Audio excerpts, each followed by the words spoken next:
যার যখন ইচ্ছে যেখানে ইচ্ছে পোস্টার ব্যানার ফেস্টুন লাগানোর দিন বোধহয় এবার শেষ হলো। এখন থেকে চাইলেই আর যেখানে সেখানে পোস্টার ব্যানার ফেস্টুন লাগানো যাবে না, লাগালেই গুনতে হবে জরিমানা। রোববার রাজধানীর মিরপুরের তালতলায় 25টি পোস্টার স্ট্যান্ডের উদ্বোধন করেন ঢাকা উত্তর সিটি কর্পোরেশনের প্রশাসক মোহাম্মদ এজাজ। এই 25টি পোস্টার স্ট্যান্ডে ফ্রিতে ব্যানার ফেস্টুন ও পোস্টার লাগানো যাবে। এই স্ট্যান্ডগুলোর বাইরে নগরীর যত্রতত্র ব্যানার ফেস্টুন ও পোস্টার লাগালে কমার্শিয়াল রেট চার্জ করা হবে বলে জানিয়েছেন মোহাম্মদ এজাজ। তিনি বলেন, সিটি কর্পোরেশনে আমরা যে গতিশীলতায় এনেছি তার প্রাথমিক লক্ষ্য ছিল এই শহরকে পরিচ্ছন্ন রাখা। সেখানে ব্যানার ফেস্টুন দিয়ে শহরকে আসলে জঞ্জালে পরিণত করা হয়। আমরা তখন ঘোষণা দিয়েছিলাম শহরে ব্যানার ফেস্টুন লাগালে আমরা সেগুলো অপসারণ করে ফেলবো।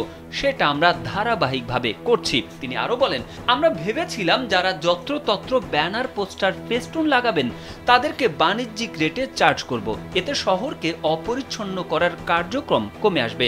তখন বিভিন্ন রাজনৈতিক দল, বিভিন্ন প্ল্যাটফর্ম এবং যারা কমার্শিয়াল পোস্টার লাগান তারা আমাদের বলেছিলেন পোস্টার লাগানোর নির্দিষ্ট স্থান ঠিক করে দিন, তারপর আমাদের বিরুদ্ধে আইন প্রয়োগ করুন।